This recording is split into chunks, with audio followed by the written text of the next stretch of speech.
Bonjour à tous, c'est Rorschach. Nous sommes au mois de juin 2016 et comme vous le savez peut-être, les derniers développements prophétiques n'augurent rien de bon. Nous sommes sur un volcan qui est sur le point d'exploser. J'en ai déjà parlé sur le blog. Dans les mois à venir, une révélation pourrait déclencher une réaction en chaîne amenant à la Troisième Guerre mondiale. L'auteur de cette révélation ne sera autre que le cavalier au cheval roux de l'Apocalypse. Ce qui signifie que dans quelques mois, nous devrions entrer de plein pied dans les temps de l'Apocalypse, ou plus exactement, dans l'époque de la guerre de tous contre tous. Je reviendrai plus tard sur cette info d'une importance capitale, et je tâcherai d'apporter des éclaircissements sur le rôle et l'identité de ces 4 cavaliers. Mais aujourd'hui, une autre info vient de tomber, et il semblerait qu'un autre personnage de la fin des temps soit sur le point de faire sa première apparition. C'est le fameux Antéchrist, la bête de l'Apocalypse, celui qui va faire en sorte qu'on l'adore et que l'on porte sa marque. Cependant, je vous rassure, il ne va pas régner, du moins pas tout de suite. Il devrait juste nous faire un petit coucou, et les médias devraient nous le présenter juste avant que les choses ne deviennent sérieuses, avec la loi martiale, le déploiement de l'armée et la confrontation entre les forces russes et celles de l'OTAN. Mais le simple fait qu'un tel personnage apparaisse au moment prévu et que sa description corresponde à ce qui avait été annoncé sera la confirmation que tout ce que je déclare depuis des années est véridique. Ce sera alors le moment de faire un choix et de choisir son camp, celui de Dieu ou celui du diable. Rester près de la bête ou partir loin d'elle vers d'autres horizons. Avant d'entrer dans le vif du sujet, je vais faire un bref récapitulatif et vous exposer dans quelle situation nous nous trouvons. Près de 15 années après le 11 septembre, l'élite occulte continue de jouer au jeu du chat et de la souris avec les chercheurs de vérité. Désormais, elle ne se cache plus et avance à visage découvert.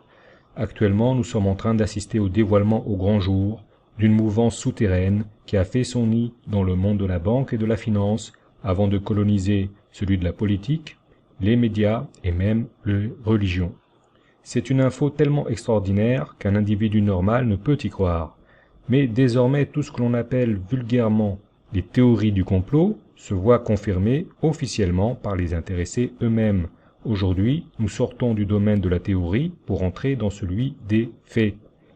Nous en sommes arrivés à un tel point qu'il suffit juste de lire les médias pour trouver exposés en pleine lumière tous les plans de l'élite, que ce soit cet Antéchrist, la chute du système financier, la Troisième Guerre mondiale et enfin la grande catastrophe qui va ponctuer cette fin de cycle.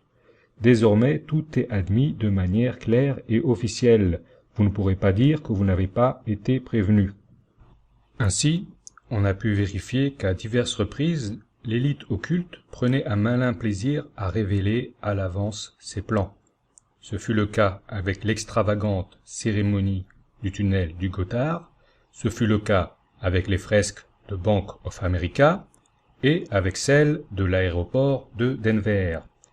Et ce fut également le cas avec l'incroyable déclaration de Christine Lagarde, directrice du FMI, qui avouait devant les caméras que l'élite employait la numérologie occulte pour organiser son agenda. Rappelez-vous, à cette occasion, elle nous a même indiqué comment effectuer la somme numérologique d'une date et elle nous a parlé de la magie du 7.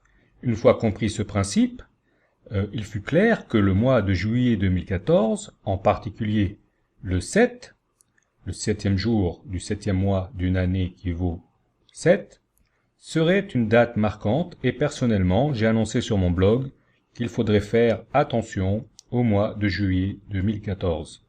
Et pour rappel, que s'est-il passé à la date du 7 juillet 2014 ? Ce fut celle du début du bombardement de la bande de Gaza par l'armée israélienne. Il y eut plus de 2000 morts, incluant des femmes et des enfants, et 10% de la bande de Gaza fut détruite. Sur le plan politique, cette action se solda par un échec total pour le gouvernement de Netanyahou. Le Hamas résista, l'armée d'Israël essuya de lourdes pertes, Le bombardement de Gaza eut un coût estimé à 2% du PIB, soit plusieurs milliards de dollars. Et enfin, Israël fut détesté par les peuples du monde entier. Tout cela pour dire qu'il n'y eut aucune retombée positive et aucun homme sensé n'aurait autorisé une telle opération allant à l'encontre de l'intérêt du pays. En réalité, ce bombardement obéissait à une autre logique d'inspiration occulte et il constituait un rituel sacrificiel mettant en jeu des vies humaines, et celui-ci fut annoncé quelques mois auparavant par Christine Lagarde. Dans le même ordre d'idées, vous savez maintenant pourquoi les attentats de Londres eurent lieu à la date du 7 juillet 2005. Cette date donne 777. Vous savez aussi pourquoi ceux du 11 mars 2004 à Madrid eurent lieu 911 jours après le 11 septembre. Vous savez maintenant que ceux-ci obéissaient à un rituel occulte planifié selon un calendrier inspiré par la numérologie. Et même le fameux 11 septembre constituait également un rituel sacrificiel nécessitant la vie de milliers de New-Yorkais qui ont eu le malheur d'aller au travail ce jour-là, alors que comme par hasard, leur patron était occupé ailleurs. En réalité, le décodage numérologique du 11 septembre nous indique que ce rituel célébrait une naissance. Le 11 est un chiffre qui représente la féminité. Le 9 est un chiffre qui représente la masculinité. C'est par rapport au nombre des orifices naturels du corps humain, 11 pour la femme et 9 pour l'homme. Un 11 associé à un 9 indique donc soit une naissance, soit un accouplement. Et le fait que la date choisie corresponde au 9e mois du nouveau millénaire signifie qu'il s'agit là de la venue au monde de quelque chose qui a été prophétisé par George Bush 11 ans plus tôt, le 11 septembre 1990, lors de son discours devant le Congrès des États-Unis, où pour la première fois le monde entier a entendu parler du nouvel ordre mondial. Quelque chose qui a également été annoncé des décennies auparavant, le 11 septembre 1941, quand fut posée la première pierre du Pentagone. Et enfin, quelque chose qui a été conçu dans les locaux des Nations Unies dans la nuit du 31 décembre 2000, quelque chose qui devait éclore 9 mois et 11 jours plus tard, au moment d'un sacrifice humain géant où apparaîtront des faces de démons, quelque chose qui a aujourd'hui 15 ans et que l'élite occulte se prépare à propulser sur le devant de la scène. Grâce à Christine Lagarde, nous savons désormais que toutes ces coïncidences numérologiques autour du 11 septembre n'en étaient pas, et que l'élite occulte suivait un calendrier précis s'étalant sur des décennies. Grâce à Christine Lagarde, nous avons la confirmation que la plupart des attentats ne sont en réalité que des rituels sacrificiels sataniques déguisés. Et grâce aux fresques de l'aéroport de Denver et celles de Bank of America, nous savons que l'élite occulte se prépare à relancer la civilisation après un cataclysme d'ampleur planétaire. Ces fresques montrent également un jeune adolescent d'origine nordique ou germanique instaurer une paix universelle après une guerre sans précédent.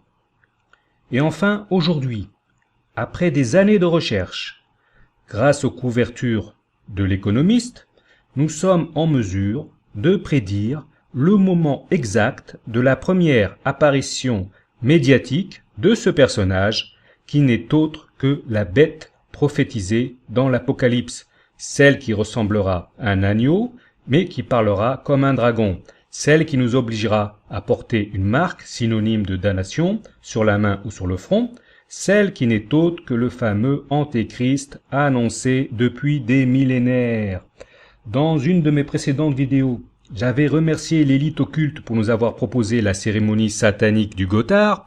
Aujourd'hui, je la remercie pour me donner l'occasion d'annoncer en exclusivité la première apparition médiatique de l'Antéchrist. Alors du fond du cœur, merci, et je vous donne rendez-vous pour la suite au prochain épisode.